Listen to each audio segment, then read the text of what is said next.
तोड़ना है तुझे ऊंचा, परों को खोल के रख। कसौटी वक्त की है, हौसलों को तोल के रख।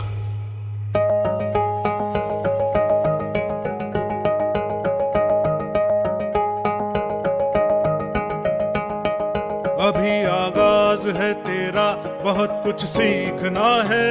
कमर कसनी अभी बाकी है, मुट्ठी भींचना है। अभी आगाज है तेरा, बहुत कुछ सीखना है। कमर कसनी अभी बाकी है, मुट्ठी भींचना है।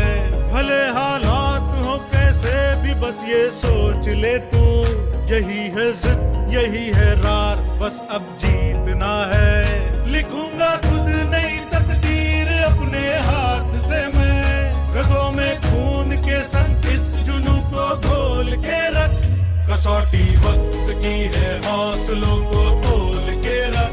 जोड़ना है तुझे ऊंचा, परों को खोल के रख। कसौटी वक्त की है, हौसलों को तोल के रख। जोड़ना है तुझे ऊंचा, परों को खोल के रख।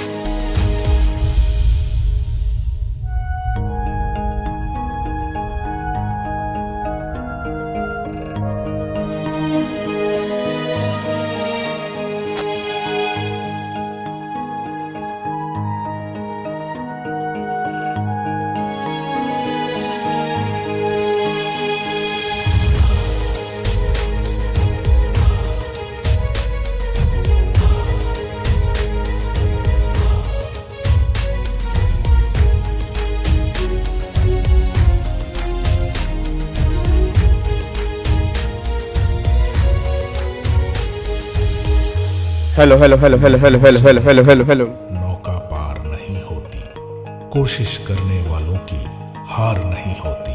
अभी तो जंग है जारी, अभी हारा नहीं है तू। जो सहले तंज सारे,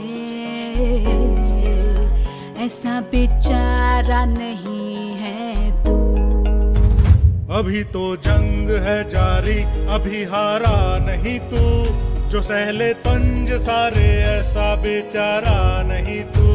भरोसा रख खुदा पे और अपने। हाँ जी, very good morning, very good morning, very good morning भाई साहब, की हाल चाल। करेंगे वो जो करना है, जो चाहेंगे वो होगा। ये अब तू ठान ले, तकदीर से भी बोल के रख। कसौटी वक्त की है, हौसलों को तोल के रख। जोड़ना है तुझे ऊंचा, परों को बोल के रख। कसौटी वक्त की है, हौसलों को तोल के रख। जोड़ना है तुझे ऊंचा, परों को बोल के रख। कसौटी वक्त। हाँ जी, राम राम जी, सत श्री अकाल भाई। Very good morning, very good morning, very good morning, की हाल चाल। चलो बहुत वधिया वधिया ही होना चाहिए। और सुनाओ यार, क्या हाल चाल है जी? वधिया। Good morning Urmila, good morning Rajnish, good morning Ganesh, good morning Patil, good morning Deepak, good morning Jain साहब, good morning Harsh, good morning.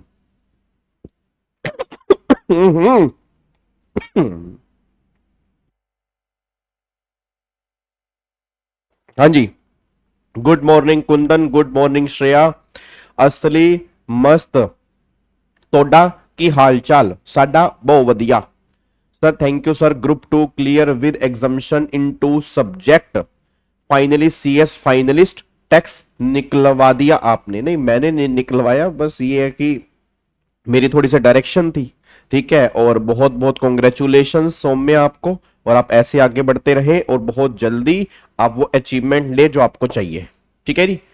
चलो बहुत बढ़िया यश, बहुत बढ़िया, वेरी गुड यार। चलो आओ जी, अब एक बार फटाफट से आ जाओ जी, इधर देखो ध्यान से। तो कल हमने आरटीपी अपनी कंप्लीट कर ली थी, ठीक है जी। तो आज वाली क्लास में हम क्या करेंगे? आज वाली क्लास में पास्ट ईयर क्वेश्चंस हम यहाँ पे स्टार्ट करने जा रहे हैं। तो अभी जो हमारा मई 25 में पेपर हुआ था, ठीक है ना, अभी जो हमारा मई 25 में पेपर हुआ था, तो उसमें जो क्वेश्चन था पीजीबीपी का, उसको हम यहां पे डिस्कस करेंगे, ठीक है, और आज हम ये डिस्कस करेंगे और कल मैं तुम्हें वो क्वेश्चन भी दिखा दूंगा जो सीएस के एग्जाम के अंदर आया था, कि वो भी बहुत बढ़िया क्वेश्चन आया था, तो उसको भी हम डिस्कस करेंगे कल वाली क्लास में। बट आज जो हम डिस्कस कर रहे हैं वो मई 25 के एग्जाम में जो क्वेश्चन बना था वो हम यहाँ पे डिस्कस कर रहे हैं जी। अच्छा सॉरी, सोयम सोयम सोयम, मेरे को लगा Saumya, sorry sorry sorry sorry. ठीक है, चलो अब एक बार सारे के सारे बच्चे फटाफट से यहाँ पे आ जाओ जी। इधर देखो ध्यान से, अभी आपका एग्जाम था मई 2025 के अंदर पेपर बना था, और इसमें क्वेश्चन इन्होंने जो दिया था वो ये वाला क्वेश्चन था जी। ठीक है ना, वो ये वाला क्वेश्चन दिया हुआ था, और ये क्वेश्चन देखो कितने नंबर का, ये क्वेश्चन 15 मार्क्स का आया हुआ है जी। ठीक है ना, तो ये क्वेश्चन जो है 15 मार्क्स का आया हुआ है। अच्छा, अगर ये आज हमारा पूरा कंप्लीट हो गया टाइम से, तो उसके बाद एक और क्वेश्चन बहुत बढ़िया इस पेपर के अंदर था, आई थिंक क्वेश्चन नंबर 3, हाँ क्वेश्चन नंबर 3 था। ये भी एक तरह से टोटल इनकम वाला क्वेश्चन है, ये भी एक तरह से मिक्स क्वेश्चन है, इसको भी फिर आज हम डिस्कस करेंगे। ठीक है ना, इसको भी फिर आज हम डिस्कस करेंगे, बस ये पर ध्यान दो। आ जाओ अब एक बार फटाफट से आ जाओ जी। तो यहाँ पे एक बार चेक करते हैं क्वेश्चन क्या आया था पिछले बार के अटेम्प्ट में, ताकि आपको आइडिया लगे ना कि पेपर में कैसे क्वेश्चन बनते हैं। बल बच्चा कह रहा है सर क्वेश्चन करवाते जा रहे हो करवाते जा रहे हो करवाते जा रहे हो, इसमें से कुछ पेपर के अंदर भी आएगा नहीं आएगा। तो एक बार चेक करते हैं कि जो अभी तक हमने इतने सारे क्वेश्चन किए और एग्जाम में जो क्वेश्चन बन रहा है वो किस लेवल का क्वेश्चन बन रहा है। ठीक है, आ जाओ इधर देखो ध्यान से, मैं यहाँ पे कहना क्या चाह रहा हूं। अब यहाँ पे है मिसिस एस.सी. बोस, एज उसकी 62 साल की है। Mrs SC. बोस, एज उसकी 62 साल की है। ए विडो मतलब डाइवोर्सी वाइफ है। A widow of a public sector employee, मतलब एक एम्प्लॉय था पब्लिक सेक्टर कंपनी में, उस एम्प्लॉय की विडो वाइफ है ये मिसिस एस.सी. बोस, जिसकी एज 62 साल की है। Who died during his service in 2011, जो अपनी सर्विस में 2011 में उसकी डेथ हो गई थी। She earned the income from business of a running a flower bouquet shop at Calcutta and income from royalty from writing books of science and sales in India and abroad. फिर वो कह रहा है profit and loss account for the year ended 31 March 2025 furnish by her is given below. अभी उसने profit and loss account दे रखा है, ठीक है ना, उसने प्रॉफिट एंड लॉस अकाउंट दे रखा है। क्वेश्चन बहुत ध्यान से पढ़ना जी, मैं दोबारा कह रहा हूं क्वेश्चन बहुत ध्यान से पढ़ना। अब यहाँ पे ना इस ऊपर वाले पैराग्राफ में कुछ बातें आपको मैंने क्या बोला, देखो इस सीरीज का मेन पर्पस क्या है, इस सीरीज का मेन पर्पस मैं आपको बार बार कह रहा हूं क्वेश्चन ध्यान से पढ़ना है। ठीक है ना, आज हमारा सेशन नंबर 36 है सर, अप्रोक्सीमेट 36 घंटे हम प्रैक्टिस कर चुके हैं, और 36 और 35 वो लगा लो, मतलब आप समझ रहे हो 70 घंटे की प्रैक्टिस हम ऑलरेडी कर चुके हैं जो यूट्यूब पे पड़ी है। अब अगर तुम इसके बावजूद भी कुछ नहीं कर रहे टेक्स्ट में, तो फिर कुछ नहीं कर सकते। मैं सही बता रहा हूं सर, मैं सही बता रहा हूं सर। इस प्रैक्टिस बैच को अगर मैं कंबाइन करके बेच भी दूंगा ना, तो भी 3,000-4,000 रुपए का प्रैक्टिस बैच बिक जाता है। बट उसके बावजूद भी अगर फ्री में होने के बावजूद भी अगर तुम ध्यान नहीं लगा रहे, तो बहुत गलत बात है। तो इन 4 लाइनों से क्या सीखने को मिलेगा, पहली बात तो यहाँ पे एज उसकी 62 साल की है, और दूसरी बात वो बिजनेस कर रही है, और बिजनेस के साथ में वो रॉयल्टी की इनकम भी कमा रही है। अच्छा, बिजनेस के साथ में वो रॉयल्टी की इनकम भी कमा रही है, बिजनेस के साथ में रॉयल्टी की इनकम भी कमा रही है। तो क्वेश्चन बस ये निकल के आ रहा है, sir just correction, window is the wife of disease. हाँ तो वही तो मैंने बोला कि वाइफ है जो एम्प्लॉय मर गया उसकी, ये तो मैंने बोला कि विडो है, मतलब जो एम्प्लॉय मर गया उसी की वाइफ तो मैंने कहा है। ठीक है, चलो वापिस आओ एक बार फटाफट से आओ। तो मैं क्या बता रहा था, एक तो यहां से ये पॉइंट समझ में आया कि भाई साहब एज उसकी 62 साल है, दूसरा बिजनेस कर रही है, तीसरा रॉयल्टी की इनकम कमा रही है। अच्छा, अब जो वो रॉयल्टी की इनकम कमा रही है, अब जो वो रॉयल्टी की इनकम कमा रही है, अब रॉयल्टी की इनकम जो है ना वो 2 हेड में टैक्सेबल होती है। पहली बात तो ये समझो, एक तो रॉयल्टी की इनकम टैक्सेबल होती है पीजीबीपी के अंदर, एक रॉयल्टी की इनकम टैक्सेबल जो होती है वो अदर सोर्स के अंदर भी टैक्सेबल होती है। अब अगर तुम्हारा बिजनेस है तो इनकम जो टैक्सेबल होगी वो पीजीपी के अंदर होगी, और अगर तुम्हारा बिजनेस नहीं है तो रॉयल्टी की इनकम टैक्सेबल जो होगी वो अदर सोर्स में होगी। फिर रॉयल्टी को कमाने के लिए जो खर्चे आपने किए होंगे, अगर तुम बिजनेस मान के चल रहे हो और इनकम तुमने बिजनेस में टैक्सेबल की है, तो खर्चे भी फिर पीजीपी के अंदर माइनस होंगे। अगर तुम इसको बिजनेस मान के नहीं चल रहे हो तो इनकम टैक्सेबल होगी अदर सोर्स में, और अगर इनकम अदर सोर्स में टैक्सेबल होगी तो खर्चे भी फिर अदर सोर्स के अंदर माइनस होंगे। बस ये पर ध्यान दो। ठीक है। अब यहाँ पे उसने बोला कि रॉयल्टी की इनकम आ रही है writing books of science and sales in India और अब्रॉड। अब यहाँ पे हमें एज्यूम करना पड़ेगा कि इसको हम बिजनेस की इनकम मान रहे हैं या अदर देन बिजनेस की इनकम मान रहे हैं। आपकी एजम्पशन के बेस पे क्वेश्चन होगा जी, ठीक है। और अगर मैं इसकी बात करता हूं, इसमें इंस्टीट्यूट ने ये एज्यूम की है कि हाँ भाई ये रॉयल्टी की इनकम जो है वो बिजनेस की इनकम है, तो अकॉर्डिंगली ट्रीटमेंट जो है उसने बिजनेस में की है। और इवन उसने, अगर आप चेक करोगे इसके सजेस्टेड आंसर, उसने उसमें लिखा भी है कि ये अदर सोर्स में भी टैक्सेबल हो सकती है, तो अकॉर्डिंगली खर्चे जो है फिर वो अदर सोर्स में जाएंगे। क्या बात समझ में आ रही है जी? पक्का पक्का। चलो अब अगले पॉइंट पर आओ जी। अब देखते हैं पीएनएल क्या क्या कह रहे हैं जी। तो पहले तो सेल दे रखी है, फिर उसने family pension from PSU through Bangalori family pension. तुम सब जानते हो फैमिली पेंशन जो है अदर सोर्स में जाती है और अदर सोर्स में जाती है और फैमिली पेंशन की डिडक्शन भी मिलती है। याद है डिफॉल्ट स्कीम वाले केस में 25,000 की लिमिट है और नॉर्मल स्कीम वाले केस में 15,000 रुपए की लिमिट होती है। तो वो ध्यान रख के चलना, भी चेक करेंगे उसने स्कीम कौन सी ली है। अच्छा ऐसा करते हैं, एक बार चेक ही कर लेते हैं कि ये जो क्वेश्चन हमें किस स्कीम से करना है। कह रहा है कंप्यूट करनी है टोटल इनकम। टोटल इनकम निकालनी है किसकी? मिसेस एससी बोस की टोटल इनकम निकालनी है under default tax regime 115 BSc and optional tax regime of income tax act 1961। लो जी, उसने दोनों की इनकम बोली है जी। वो दोनों तरह से इनकम निकलवाना चाह रहा है। वो डिफॉल्ट स्कीम से भी इनकम निकलवाना चाह रहा है और वो नॉर्मल स्कीम से भी इनकम निकलवाना चाह रहा है। तो दोनों स्कीम से इनकम निकालनी है, सिर्फ इनकम निकालनी है, टैक्स नहीं निकालना। यह बात ध्यान रखना चाहिए। कहीं तुम यहां पे टैक्स निकालने के लिए बैठ जाओ तो क्वेश्चन करना है दोनों स्कीम से करना है, बट टैक्स तक हमें नहीं करना, हमें फाइनल टोटल इनकम तक करना है। टोटल इनकम मतलब ग्रोस टोटल इनकम माइनस में डिडक्शन, बैलेंस टोटल इनकम है, वहीं तक क्वेश्चन करना। उसके बाद हमें टैक्स की बात नहीं करनी चाहिए। तो दोनों स्कीम लेके चलेंगे। तो मतलब यहां पे पहली बार डिफॉल्ट स्कीम के अंदर 25,000 रुपए तक की डिडक्शन मिलती है और नॉर्मल स्कीम में 15,000 की मिलती है, ठीक है। आगे फिर वो कह रहा है royalty from California university of for books sold foreign exchange brought into India 4,25,000। Again अगर बिजनेस की इनकम है तो बिल्कुल सही, क्रेडिट है, कोई दिक्कत वाली बात नहीं है, क्रेडिट होनी भी चाहिए। आगे अब डिविडेंड है, अदर सोर्स की इनकम है, नेट ऑफ टीडीएस है, तो इतना माइनस करेंगे। जब अदर सोर्स की इनकम में दिखाएंगे तो ग्रोसिंग अप करके दिखाएंगे, इसको हम ग्रोस कर देंगे। अब 10% टीडीएस कटता है तो ये 4,50,000 जो है वो 90 के बराबर है, तो इसको 100 पे लेके जाओगे तो वो अदर सोर्स की इनकम में आ जाएगा। फिर interest on FDR no TDS deducted, इसमें कोई टीडीएस आपने काटा नहीं है, तो 76,000 की जो इनकम यहां से माइनस करके अदर सोर्स की इनकम के अंदर दिखा देंगे, बस ये पर ध्यान दो। उसके बाद क्लोजिंग स्टॉक दे रखा है। फिर आगे यहाँ पे opening stock, purchase, salary and wages दे रखे हैं, expenditure relating to books author by her. अब देखो अगर ये इनकम हम टैक्सेबल कर रहे हैं पीजीबीपी के अंदर, ये बात ध्यान सुनना, तो ऑटोमेटिकली ये खर्चे भी जो होंगे वो पीजीबीपी के अंदर ही आएंगे। और अगर ये इनकम टैक्सेबल कर रहे हैं अदर सोर्स में, फिर ये खर्चे हमें ऐड करने पड़ेंगे क्योंकि ये खर्चे बिजनेस के नहीं है। और अगर खर्चे बिजनेस के नहीं है तो अदर सोर्स में है तो हमें यहां से ऐड करने, और अगर हम ये इनकम बिजनेस की मान रहे हैं तो अकॉर्डिंगली ये बिल्कुल सही है। ठीक है, ओए अगले पॉइंट पर आओ, सुनो ध्यान से।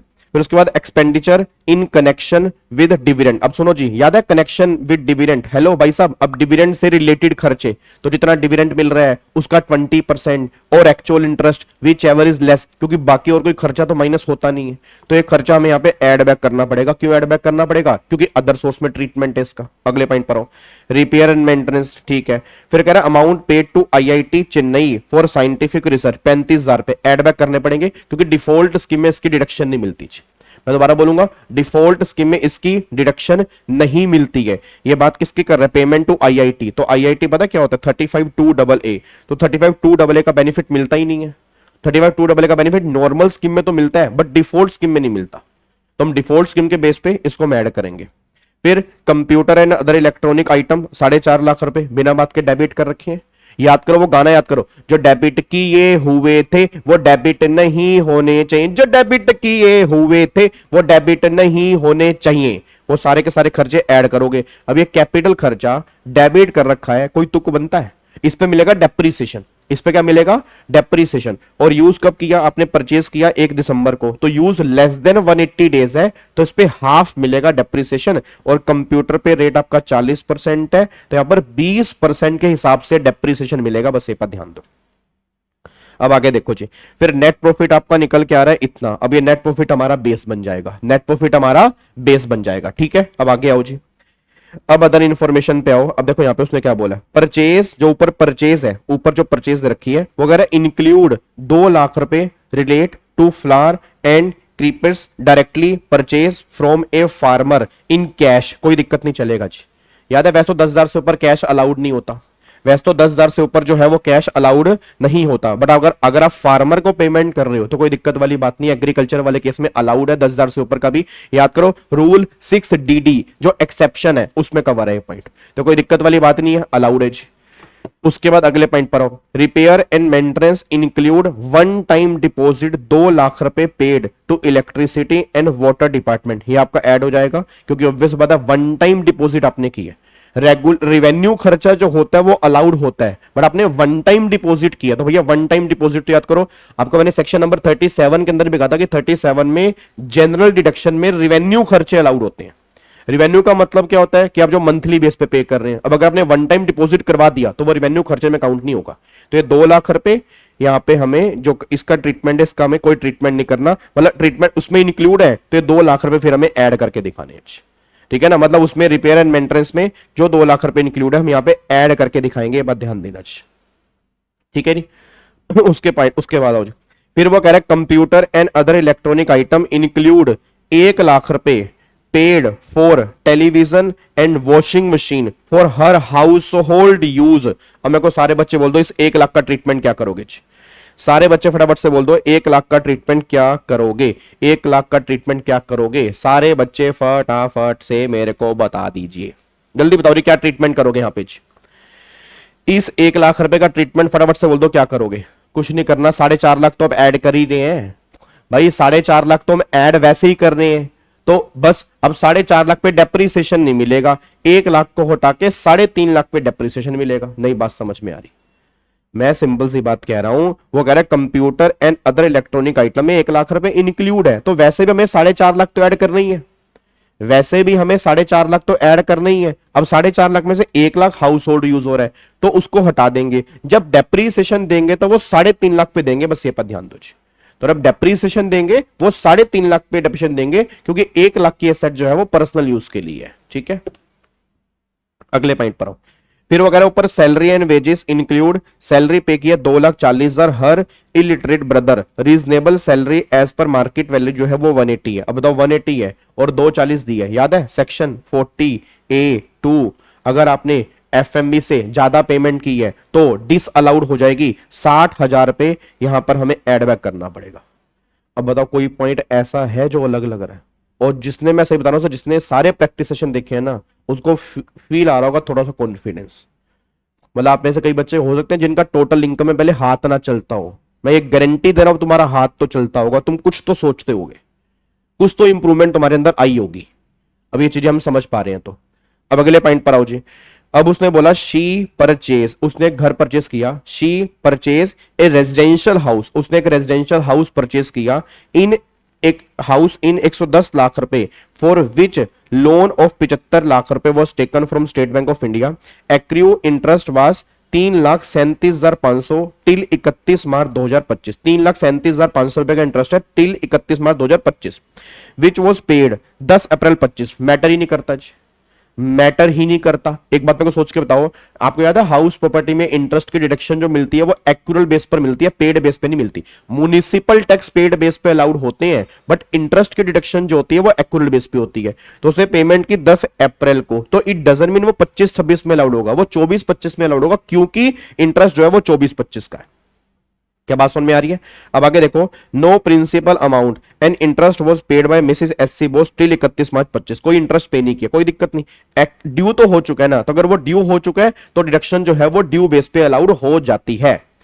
अब अगर ground floor of the house was use for shop, लो जी ग्राउंड फ्लोर तो शॉप के लिए यूज हो रहा है, तो भैया शॉप के लिए यूज हो रहा है तो बिजनेस में यूज हो रहा है, बिजनेस में यूज हो रहा है तो हाउस प्रॉपर्टी में नहीं आएगा। तो मतलब आधे हिस्से का जो इंटरेस्ट है उसकी डिडक्शन जो मिलेगी वो पीजीपी के अंदर मिलेंगी। क्या मेरी बात से एग्री करते हो भाई? अगर वो शॉप में यूज हो रहा है तो ट्रीटमेंट पीजीपी में होगा, उसके लिए जो इंटरेस्ट पे कर रहे हो तो डिडक्शन कहां मिलेगी? पीजीपी के अंदर मिलेगी। यहां पे हाउस प्रॉपर्टी का कोई रोल ही नहीं है। फिर वो कह रहा है first floor was occupied for her residence. लो जी, फर्स्ट फ्लोर सेल्फ ऑक्यूपाइड है, तो फर्स्ट फ्लोर सेल्फ ऑक्यूपाइड है, GAV nil NAV nil, municipal tax nil, सब कुछ नील, बस इंटरेस्ट की डिडक्शन मिलेगी, वो भी तब अगर उसने नॉर्मल स्कीम ली है। अगर डिफॉल्ट स्कीम ली है तो इंटरेस्ट की डिडक्शन यहां पे नहीं मिलेगी। तो अब यहां पे जो कुछ नहीं करना, अब 3,37,500 का इंटरेस्ट है, डिवाइड बाय 2 कर दो बस। अब डिवाइड बाय 2, आधा हिस्सा पीजीपी के अंदर जाएगा, आधा हिस्सा हाउस प्रॉपर्टी के अंदर आएगा, ठीक है। और हाउस प्रॉपर्टी के अंदर भी तब डिडक्शन मिलेगी अगर नॉर्मल स्कीम लिया, डिफॉल्ट स्कीम लिया तो मिलेगा नहीं, डिफॉल्ट स्कीम वाले केस में नहीं मिलेगा। आगे देखो, फिर उसने परचेस किया, इलेक्ट्रिक व्हीकल परचेस किया 30 सितंबर 24 को 25 लाख का। याद है इलेक्ट्रिक व्हीकल वाले केस में रेट ऑफ डेप्रिसिएशन जो होता है वो 40% होता है। याद करो जो रेट हमने क्लास में लिखे थे, वहां पर मैंने कहा था ईवी वाले केस में इलेक्ट्रिक व्हीकल गवर्नमेंट प्रमोट करना चाहती है तो 40% रेट ऑफ डेप्रिसिएशन है, और 30 सितंबर है तो यूज 180 डेज या उससे ज्यादा है तो फुल डेप्रिसिएशन जो है वो यहां पर मिल जाएगा। हाँ बिल्कुल उर्मिला, रिपेयर एंड मेंटेनेंस तो अलाउड होते हैं, बिल्कुल रिवेन्यू खर्चे होते हैं वो तो। आगे आओ जी, फिर वो कह रहा है she sold 10,000 listed shares of SBCL limited 11,66,000 रुपए के ऑन 11 दिसंबर 24। लो जी 11 दिसंबर 24, ओ भाई साहब सॉरी 11 दिसंबर 24 मतलब 23 जुलाई 24 के बाद बेचा। और सुनो परचेज भी कब किया, 23 जुलाई 24 के बाद ही। तो शॉर्ट टर्म कैपिटल गेन आएगा, यहां तो लॉन्ग टर्म कैपिटल गेन आ ही नहीं सकता भाई साहब, long term capital gain possible ही नहीं है। याद है मास्टर डायग्राम, अब तुम मुझे अप्रिशिएट करोगे जो रेगुलर बैच वाले बच्चे हैं मेरे, याद करो मास्टर डायग्राम, वो 3 कैटेगरी बनाई थी, खरीदा पहले बेचा पहले, खरीदा पहले बेचा बाद में, खरीदा बाद में बेचा बाद में। देखो वही कैटेगरी आ गई, क्या भाई खरीदा भी बाद में है और यहां पर आपने बेचा भी बाद में है, तो आप चेक कर लो तीसरी कैटेगरी आ गई। तो शॉर्ट टर्म कैपिटल गेन यहां पे आपका निकल के आएगा जी, ठीक है जी, शॉर्ट टर्म कैपिटल गेन आपका यहां पे निकल के आएगा, ठीक है। अब उसके बाद उसने बस कुछ नहीं, अब इनकम निकालनी है। ट्राई करें ट्राई करें ट्राई ट्राई ट्राई ट्राई। अच्छा इसकी प्रेजेंटेशन तो मैं आपको पहले ही बहुत बार बता चुका हूं, ठीक है। इसकी प्रेजेंटेशन तो वही प्रेजेंटेशन सेम यहां पे रहेगी।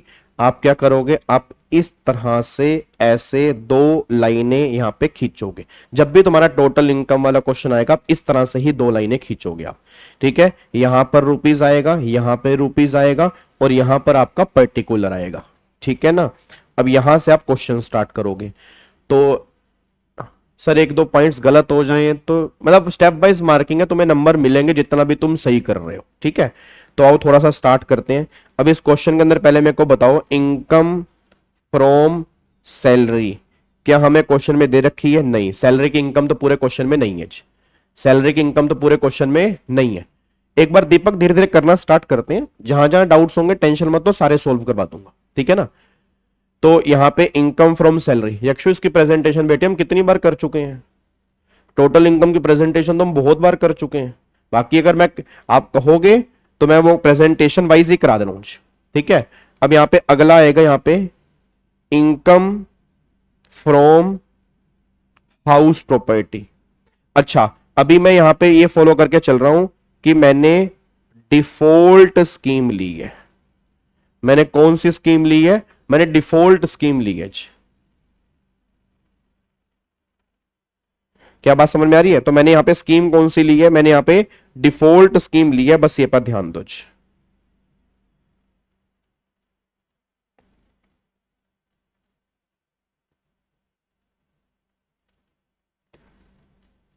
हाँ जी, तो income from salary, income from house property. अब यहां पे इनकम फ्रॉम हाउस प्रॉपर्टी की बात करते हैं, तो हाउस प्रॉपर्टी वाले केस में एक बार चेक करना यहां पर, तो एनुअल वैल्यू सेल्फ ऑक्यूपाइड घर है ना, यहां पे सेल्फ ऑक्यूपाइड घर है, तो यहां पे आप लिखोगे सेल्फ ऑक्यूपाइड। तो सेल्फ ऑक्यूपाइड जो है यहां पे जीएवी आपकी ऑब्वियस सी बात है नील आ रही है, म्युनिसिपल टैक्स आपका यहां पे नील आएगा, ठीक है। उसके बाद एनएवी आपकी यहां पे नील आएगी, फिर यहां पे standard deduction under section 24A यहां पे वो भी नील आएगा। और यहां पे अगर मैं बात करूंगा interest on loan under section 24B, यहां पर भी नील आएगा सिंस आपने डिफॉल्ट स्कीम ली है। ठीक है ना, इसको नॉर्मल में बाद में कन्वर्ट करेंगे, तो सिंस आपने डिफॉल्ट स्कीम ली है इस चक्कर में यहां पे नील आएगा जी, ठीक है ना, इस चक्कर में यहां पे नील आएगा। ठीक है, तो यहां पे अब जाके तुम्हारी इनकम फ्रॉम हाउस प्रॉपर्टी यहां पे कितनी आ रही है, नील आ रही है जी। ठीक है ना, इनकम फ्रॉम हाउस प्रॉपर्टी यहां पे कितनी आ रही है, आपकी नील निकल के आ रही है, बस ये पर ध्यान दो। क्लियर है, तो सैलरी हो गया, हाउस प्रॉपर्टी हो गया। अब यहां पे आ जाओ इनकम अंडर हेड पीजीबीपी। अब यहां पे आप करोगे इनकम अंडर हेड पीजीबीपी। अब अगर मैं पीजीपी की बात करूंगा तो सबसे पहले आपका net profit in P and L account वो कितना दिया हुआ है वो देख लेते हैं। अब net profit P and L account में जो हमें यहां पे दिया हुआ है तो वो दिया हुआ है 20,69,000। तो यहां पे दिया हुआ है 20,69,000। ठीक है ना, 20,69,000 अब यहां पे दिया हुआ है। अब यहां पे हम ऐड करेंगे, क्या ऐड करेंगे सबसे पहले जी, items debited in P and L but not allowed under head PGBP. ठीक है ना, item debited in P and L account but not allowed under head PGP, वो पीजीपी में अलाउड नहीं है। ठीक है, अब तो अब सबसे पहले या एक बार यहां पे लिखो या ओब्लिक करके लिखो आइटम्स, चलो बस इतना ही लिख लो बहुत है वैसे। ठीक है जी, अब यहां पे एक बार फटाफट से हो रही, तो सबसे पहला पॉइंट यहां पे चेक करो। सबसे पहला पॉइंट यहां परचेज 2 लाख रुपए यहां पे है, और फ्लावर्स और creepers directly purchase from farmer in cash, ये वाला बताओ अलाउड है या नहीं अलाउड, अलाउड है बिल्कुल जी। तो यहां पे आप लिखोगे जरूर, यहां पे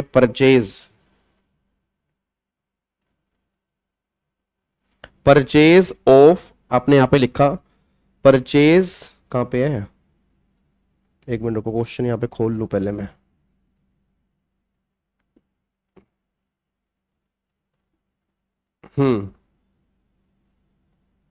लो जी, purchase of flower and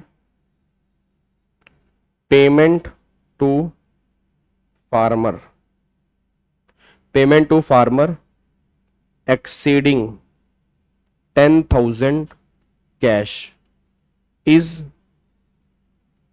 allowed under section 40A3 since given under exception, ये एक्सेप्शन के अंदर गिवन है तो ये अलाउड है जी। तो यहां पे नील, कुछ भी एड बैक नहीं होगा जी।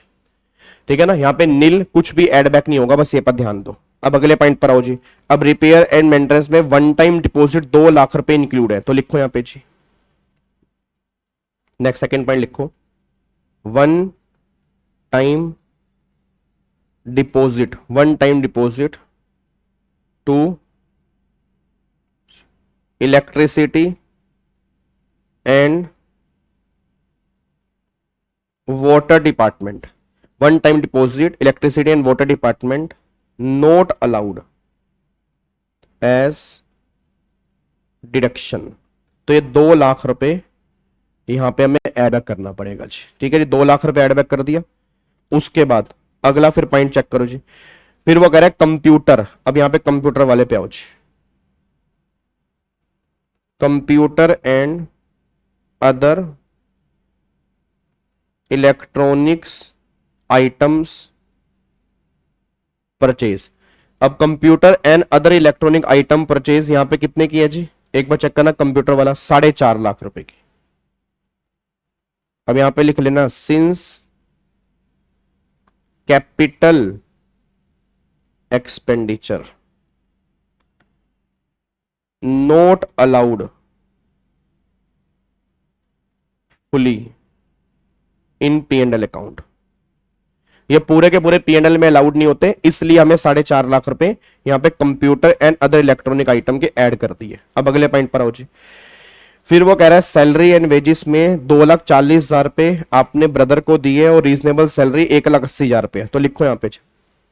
नेक्स्ट पॉइंट यहां पे निकल के आएगा excessive salary paid to brother disallowed under section 48(2) कितना है 60,000 रुपये। तो 2,40,000 माइनस में 1,80,000 रुपये, तो ये डिसअलाउड हो जाएगी। ठीक है, ये डिसअलाउड हो गई। और बताओ जी अगला पॉइंट क्या था। फिर यहाँ पे रेजिडेंशियल हाउस वाला, यहाँ पे अच्छा इसमें अब रेजिडेंशियल हाउस वाले में डिडक्शन मिलेगी, ये तो माइनस वाले में जाएगा, ऐड वाले में नहीं जाएगा। उसके बाद इलेक्ट्रिक व्हीकल आपने परचेस किया, इस पे भी डेप्रिसिएशन मिलेगा। और एक बार चेक करो ऐड करने वाला क्या बचे जी, और एक बार चेक करो यहाँ पे और कुछ ऐड करने वाला हमारा बचाओ, ये वाला जी, ये तो हो गया ऐड। उसके बाद ये 35,000 रुपए अमाउंट पेड टू IIT जी, और ये इंटरेस्ट डिविडेंड वाला 12,000 रुपए। तो यहां पे आएगा expenditure incurred to earn dividend, ये 12,000 रुपए। और फिर यहां पे आएगा amount paid to IIT not allowed. क्यों अलाउड नहीं है जी, वैसे अलाउड है ये, बट आपने डिफॉल्ट स्कीम ले रखी है, सिंस डिफॉल्ट स्कीम। आपने डिफॉल्ट स्कीम ले रखी है तो 35,000 रुपए हमें ये भी एड बैक करना पड़ेगा। अब एक बार चेक कर लो और कोई पॉइंट तो नहीं रह गया जी। 12,000 रुपए आपने एड बैक कर दिए, फिर 35,000 रुपए एड बैक कर दिए, 4.5 लाख हो गए, 2 लाख हो गए, 60,000 रुपए हो गए, तो बस ये ऐड के अंदर आएगा। अब एक बार चेक करना कितना ऐड हो गया जी यहाँ पे।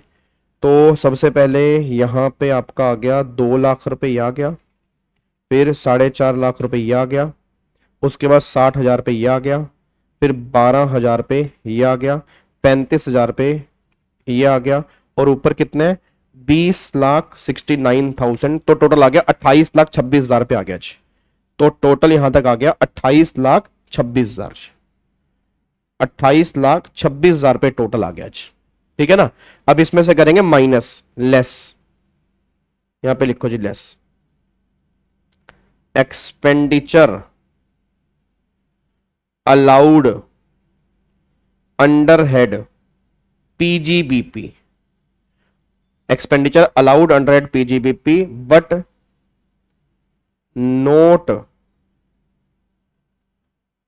debited in P&L accounts, but not debited in P&L accounts। अब यहां पे बताओ जी, अब मेरे को सारे बच्चे फटाफट से बताओ जी एक्सपेंडिचर अलाउड कौन कौन से हैं। तो सबसे पहला हम यहां पे माइनस करेंगे, सबसे पहला जो हम यहां पे माइनस करेंगे इंटरेस्ट, इंटरेस्ट ऑन लोन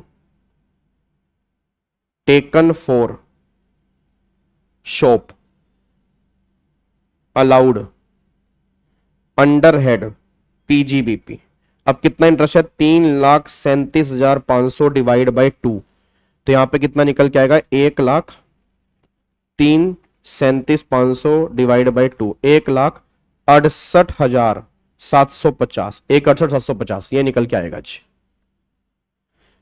ठीक है, ये एग्जाम में PGP लिख सकते हैं, हाँ PGP चल जाएगा, कोई दिक्कत नहीं है जी। ठीक है, 1,68,750 यह पॉइंट आपका निकल के आ गया। और बताओ जी, और इसमें से क्या माइनस करेंगे, अब माइनस करेंगे depreciation.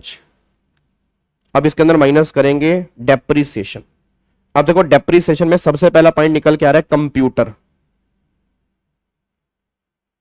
Computer and other electronic items. अब यहां पे 4.5 लाख की थी, उसमें 1 लाख की तो पर्सनल यूज वाली है, और यूज आपका लेस देन 180 है तो हाफ मिलेगा जी। यहां पे लिखोगे since use less than 180 days, तो 20% मिलेगा, तो 70,000 रुपए का ये डेप्रिसिएशन आ गया जी।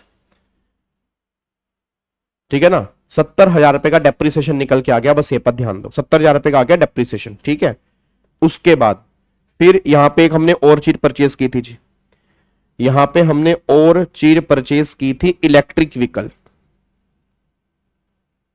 इलेक्ट्रिक व्हीकल 25 लाख का हमने परचेज किया था, उस पे रेट ऑफ डेप्रिसिएशन जो है वो 40%, तो यहां पे 10 लाख रुपए का डेप्रिसिएशन और आ गया जी, 10 लाख रुपए का डेप्रिसिएशन और आ गया।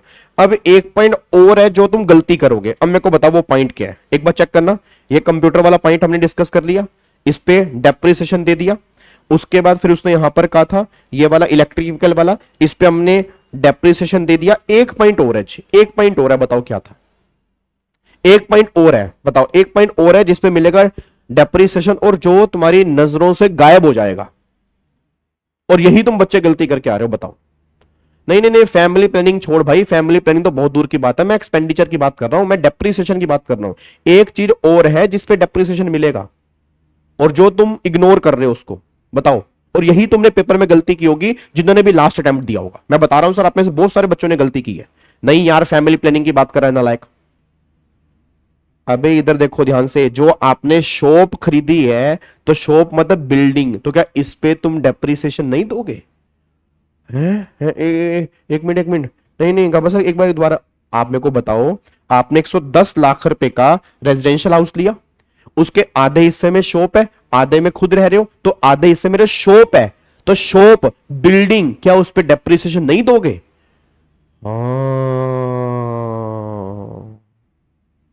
ये तो बात सही कह रहे हो गब्बर सर, बात समझ रहे हो मैं कहना क्या चाह रहा हूं? ये जो आपने आधा शॉप वाला हिस्सा है, तो इस पे भी तो भाई मेरे डेप्रिसिएशन मिलेगा। बिल्डिंग पे 10% रेट नहीं है, पूरे घर पे नहीं मिलेगा, बट जो आधा हिस्सा है, जो शॉप वाला हिस्सा है, उस पे तो तुम डेप्रिसिएशन दोगे। क्या बात समझ में आ रही है? तो यहां पर अब आपने शॉप खरीदी थी 110 लाख रुपए की, आपने यहां पे खरीदी थी। अब 110 लाख रुपए का 50%, तो लिखो यहां पे, लिखो यहां पे डेप्रीसिएशन, डेप्रीसिएशन ऑन शॉप। अब डेप्रीसिएशन ऑन शॉप, तो यहां पे 1,10,00,000, 110 लाख का 50% आप निकाल लो, और उसका 10% डेप्रीसिएशन जो है, तो यहां पे 5,50,000 रुपए का डेप्रीसिएशन और आएगा जी। ठीक है ना, 5,50,000 रुपए का डेप्रीसिएशन और आएगा, ये बात ध्यान दो मेरे बच्चों। तो बताओ टोटल यहां पे कितना माइनस वाला हिस्सा आ गया जी? अगर मैं इसकी बात करता हूं तो 1,68,750 प्लस में 70,000 और प्लस में 10 लाख प्लस में 5,50,000। ठीक है, इसको माइनस करेंगे 28,26,000 में से, तो 10,37,250 रुपए यहां पर बचते जी। तो यहां पर नेट जो बचते 10,37,250 रुपए यहां पर बचते। बट आप टेंशन मतलब इसमें और भी माइनस करना है। अभी इसमें और भी माइनस करना, ध्यान रखना, अभी और माइनस करना है। बता क्या माइनस करना है? जो क्रेडिट साइड में इनकम दे रखी है और वो पीजीपी के अंदर नहीं आएंगी, अब वो माइनस करेंगे। अभी तक हम एक्सपेंडिचर माइनस कर रहे थे, अभी तक हम क्या माइनस कर रहे थे? एक्सपेंडिचर। अब वो आइटम्स माइनस करेंगे जो क्रेडिट साइड में है बट क्रेडिट होनी नहीं चाहिए थी। अब यहां पे लिखो जी, अब करेंगे ना बेटे वैभव, अब करेंगे ना यार, वो अब करेंगे। देखो यहां पे लिख तो रहा हूं लेस, आप उस हेडिंग में नहीं माइनस कर सकते ना, वो हेडिंग एक्सपेंडिचर की है। वो हेडिंग किसकी है? एक्सपेंडिचर की। तो उसी हेडिंग में कैसे माइनस कर दोगे? तो हेडिंग तो आपको अलग बनानी पड़ेगी। याद करो पीजीपी की 4 एडजस्टमेंट होती हैं, तो वो 4 एडजस्टमेंट के बेस पे तो कुछ करोगे आप। तो यहां पे items credited in P&L account but not taxable under head PGBP, not taxable under head PGBP. अब यहां पे एक बार आओ जी, अब इसकी क्रेडिट साइड में आओ, क्या क्या था जी। तो सबसे पहले तो इसमें से माइनस करना है हमें फैमिली पेंशन, ठीक है ना, यहां से माइनस करनी है family pension from PSU since taxable under head other source. तो कितना आ गया? 3,60,000 रुपए। इसमें से फैमिली पेंशन माइनस कर दे। फिर इसमें से रॉयल्टी माइनस नहीं करनी जी, रॉयल्टी फ्रॉम कैलिफोर्निया यूनिवर्सिटी। अब यहां पे आप लिख दोगे no adjustment needed since we are assuming taxable under head PGBP, हम ये एज्यूम कर रहे हैं कि वो टैक्सेबल है पीजीपी के अंदर, तो यहां से वो माइनस नहीं होगी जी। अब इसके बाद फिर यहां से माइनस होगा dividend, since taxable under head other source, कितना डिविडेंड आएगा जी? 4.5 लाख रुपए का डिविडेंड है। नेट माइनस करना, ग्रोस मत कर देना, क्योंकि जितना क्रेडिट है उतना ही माइनस करोगे। जब अदर सोर्स में दिखाऊंगा तो पूरा ग्रोस दिखाऊंगा। फिर इसमें से माइनस करोगे interest on FDR, since taxable under head other source, कितना था यहां पे इंटरेस्ट कितना था जी? 76,000। ठीक है, अब यहां पे अगर आप चेक करोगे तो कितना आएगा यहां पे देखना जी एक बार जी। यहां पे 10,37,000, इसमें से माइनस किया 3,60,000, फिर यहां से माइनस किया 4.5 लाख, फिर यहां माइनस किया 76, तो 1,51,250 रुपए मेरी आ गई इनकम अंडर हेड पीजीबीपी। ये मेरी इनकम आ गई जी। इनकम अंडर हेड पीजीपी जो है वो 1,51,250 रुपए निकल के आ गई।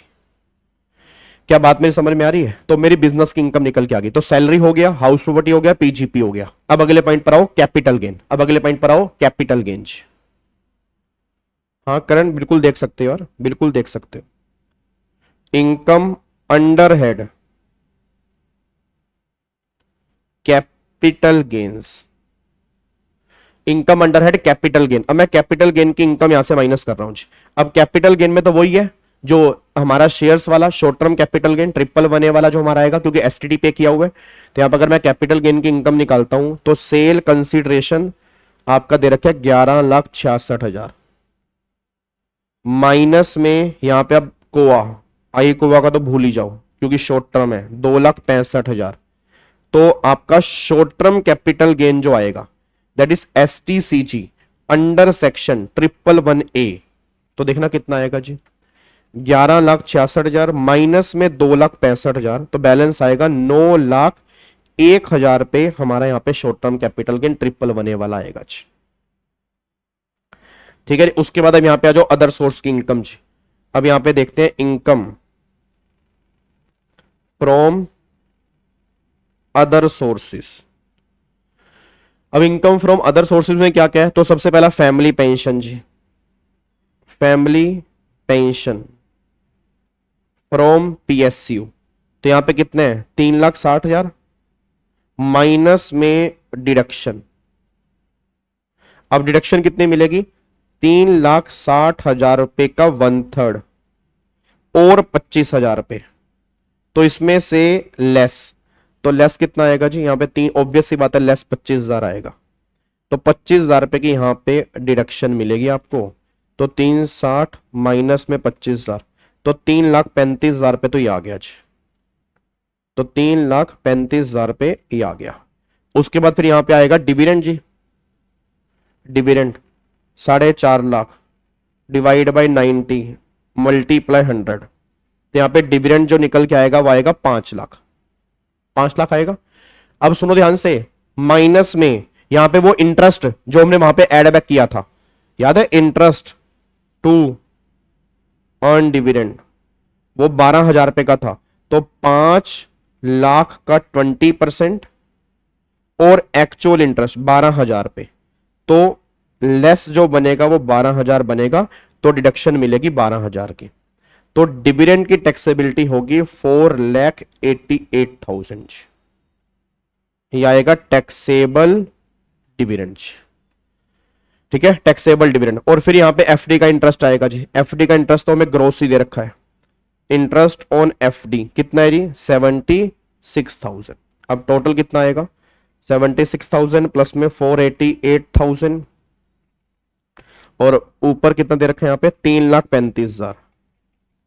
तो आएगा 8,99,000 अदर सोर्स की इनकम आ रही है जी।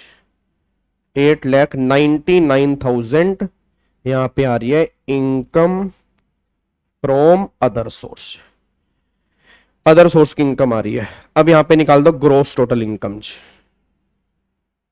Gross total income. अब देखना कितना 899 ये वाली है, फिर 9,01,000 कैपिटल गेन की इनकम है, 151,250 ये इनकम है, और ऊपर तो बस मेरे ख्याल से कुछ है ही नहीं, ऊपर तो नील नील है।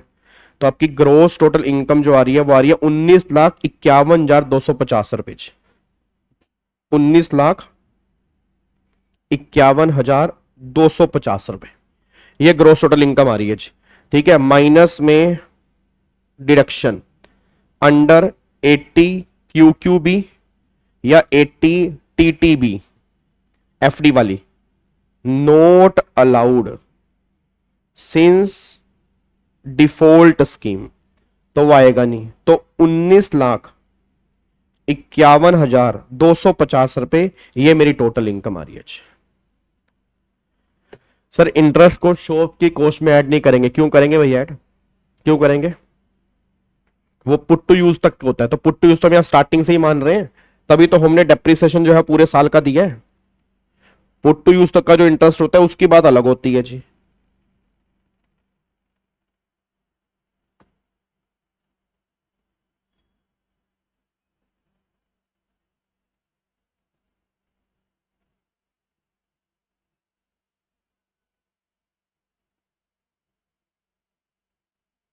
बोलो जी।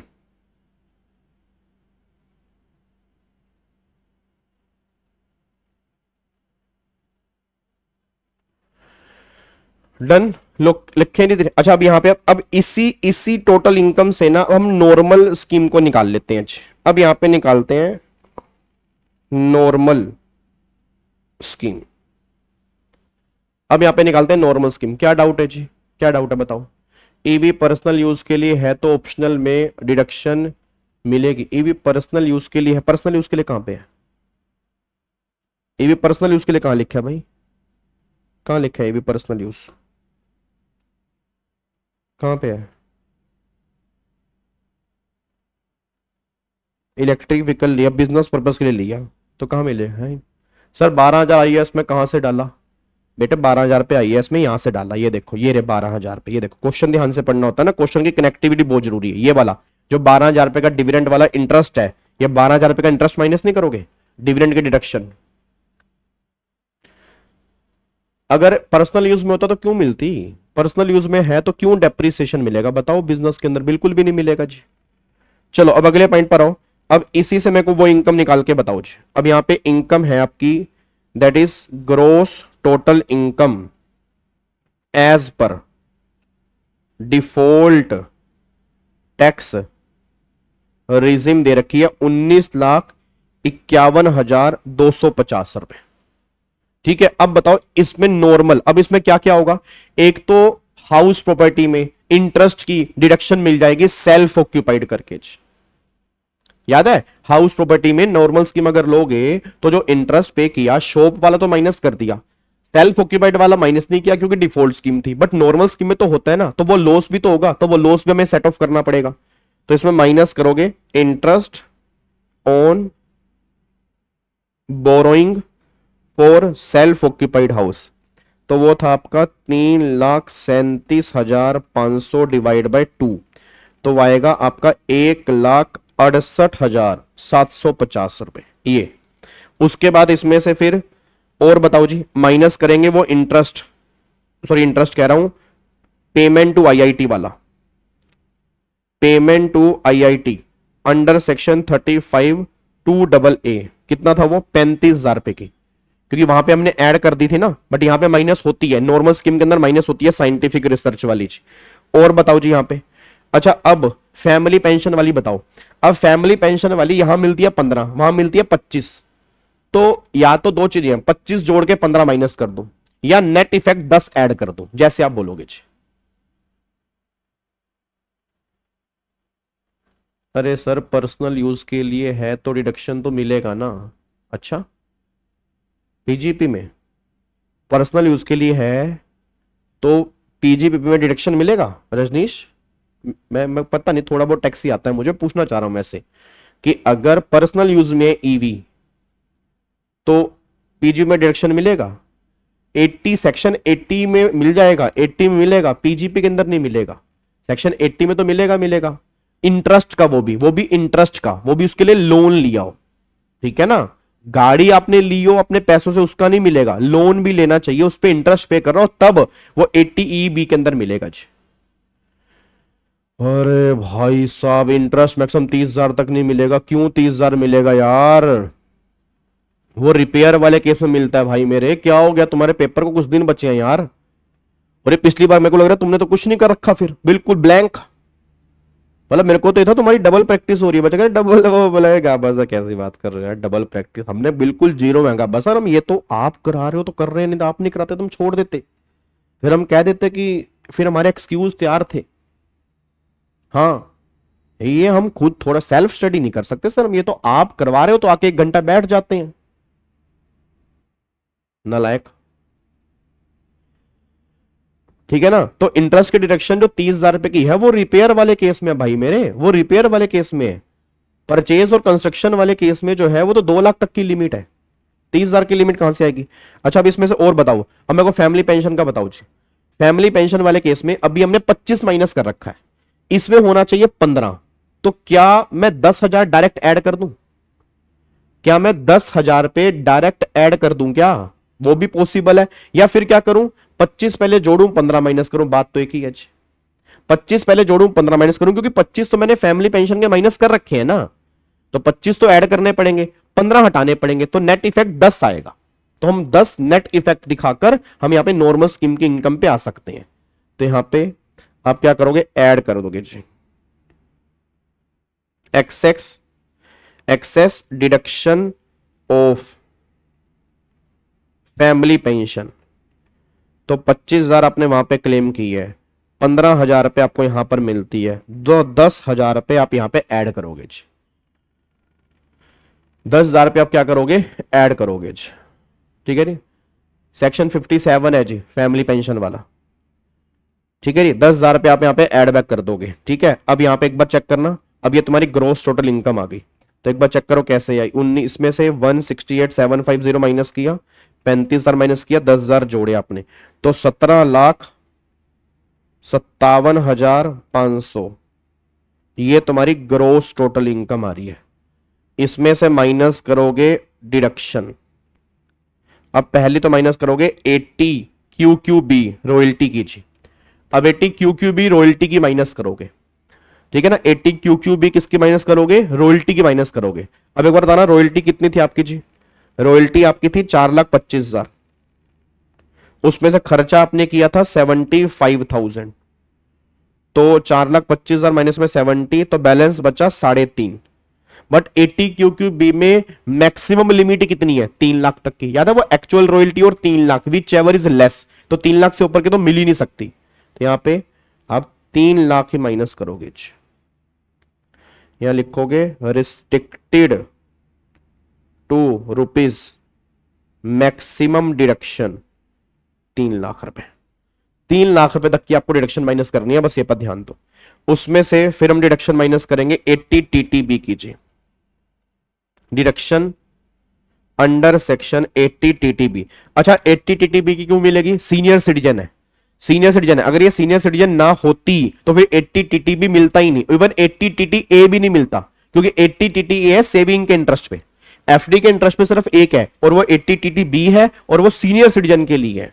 तो यहां पे जो इंटरेस्ट था आपका एफडी का वो कितना था जी आपका 76,000, बट डिडक्शन कितनी है 50,000 तक की मिलती है, 50,000 से ऊपर की मिलती नहीं जी।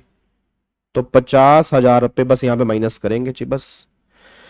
अब यहां पे आप देख लो कितना टोटल इनकम बनेगी आपकी जी। तो नॉर्मल स्कीम से जो टोटल इनकम आ रही है 3.5 लाख, इसमें से माइनस करके तो बैलेंस जो आपका बन रहा है 14,07,500 रुपए, ये आपका बन रहा है टोटल इनकम जी। ये आंसर आएगा जी। क्या बात समझ में आ रही है जी? ठीक है। तो अब जाके क्वेश्चन हुआ, देखो जिसको करने में हमें 45 मिनट लग गए, 45-50 मिनट, बट ये पेपर में तुम्हें आधे घंटे में करना है, और विद जबरदस्त वाली प्रेजेंटेशन, और रीड भी खुद करना है। वहां पे मैं तुम्हें रीड नहीं कराऊंगा, ये सब सारे पॉइंट्स तुम्हें दिमाग पे होने चाहिए। तभी कह रहा हूं घर जाके घर से थोड़ा सा ना थोड़ा हाथ पैर मारा करो। मैं करा रहा हूं, मैं तो 70 लेक्चर ले चुका हूं, उसके बाद भी अगर तुम वहीं पे खड़े हो 70 लेक्चर जहां पहले थे, फायदा क्या हुआ फिर इसका?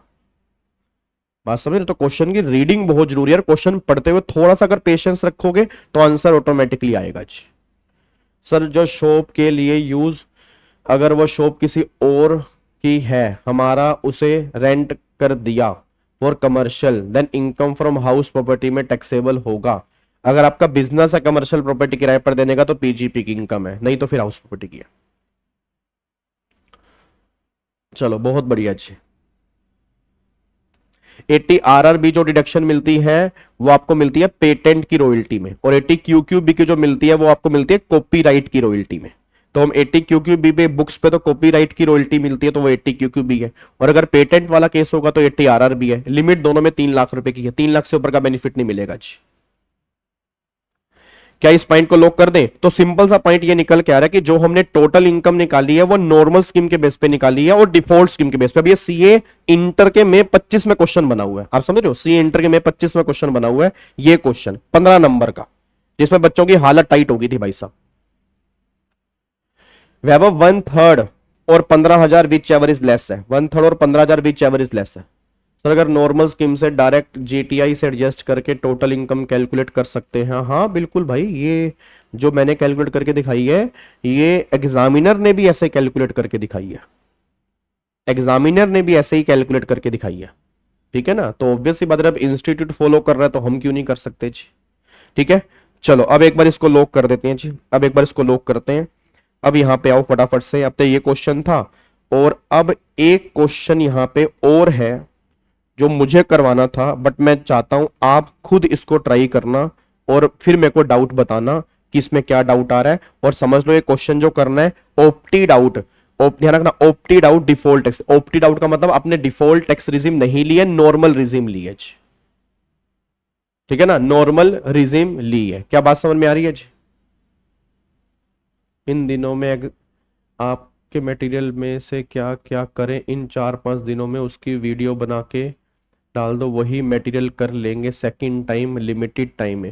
देखो रिवीजन तो सारी करनी है भाई मेरे, रिवीजन आपको सारी करनी है, और क्वेश्चन की प्रैक्टिस इस टाइम मेरा क्वेश्चन बैंक छोड़ दो, ठीक है ना? किसी का भी क्वेश्चन बैंक छोड़ दो और क्या पकड़ लो, दो एमटीपी इस बार की, 2 एमटीपी पिछले बार की। कितनी एमटीपी होगी?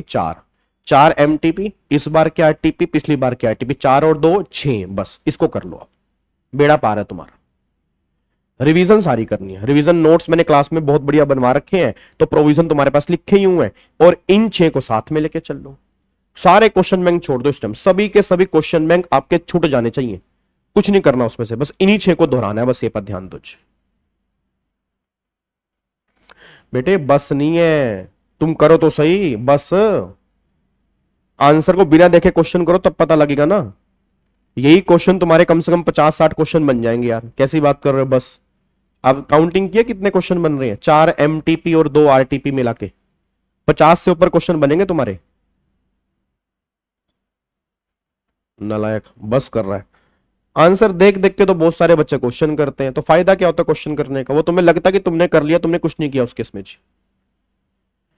नहीं, वो 80 क्योंकि वो 6 महीने वाली assumption लिखने की रिक्वायरमेंट नहीं है, ठीक है? लिखनी है तो लिख सकते हो, अदरवाइज कोई रिक्वायरमेंट नहीं है। वो तब लिखते हैं जब उसने स्पेसिफिक डेट दे रखी है, अगर कुछ नहीं बोला तो हम मान के चलेंगे वो 6 महीने के अंदर पैसा आ गया, ठीक है? चलो सुनो ध्यान से, अब ये वाला क्वेश्चन आपने ट्राई करना है। क्वेश्चन नंबर 3 आपने एक बार क्वेश्चन ट्राई करना है, 6 नंबर का आपके एग्जाम में क्वेश्चन बना हुआ है, आप इसको देखेंगे, आप इसको देखेंगे। सर एक क्वेश्चन एएमटी वाला भी करवा देना, ठीक है जी? एएमटी वाला भी करवा देंगे, कोई बात नहीं, कोई बात नहीं, क्वेश्चन एएमटी वाला भी करवा देंगे, ठीक है? चलो तो ये क्वेश्चन आप एक बार घर से खुद ट्राई करेंगे, और बाकी फिर मिलते हैं कल हम सुबह सेम टाइम पर 9 बजे कल हम मिल रहे हैं जी। और कल हम ऐसे ही और क्वेश्चन करेंगे जो पास्ट ईयर के अंदर बन चुके हैं, जो मुझे लगता है कि आपके एग्जाम के लिए बहुत इंपॉर्टेंट है, तो कल हम 9 बजे आके उसको करेंगे जी, ठीक है? और 3 मैराथन के अनाउंसमेंट मैं कर ही चुका हूं, तो सारे बच्चों ने वो नोट कर ली होंगी 3 मैराथन हमारी कब है। बट उसके अंदर मैं दोबारा बोल दूं, उसके अंदर मैं क्वेश्चंस नहीं कराऊंगा, क्योंकि एग्जाम से एक दिन पहले हम क्वेश्चन वही प्रैक्टिस करेंगे जो हमने पहले किए हुए हैं, और वो मैंने आपको बता दिया 4 एमटीपी और 2 आरटीपी पकड़ लो, बस उसको हो सके 3 बार रिवाइज करो, 4 बार रिवाइज करो, 5 बार रिवाइज करो, बस इसके अलावा कुछ नहीं करना आपने, ठीक है जी? चलो ओके जी, bye bye, tata, thank you so much, जय हिंद, thank you so much, God bless you.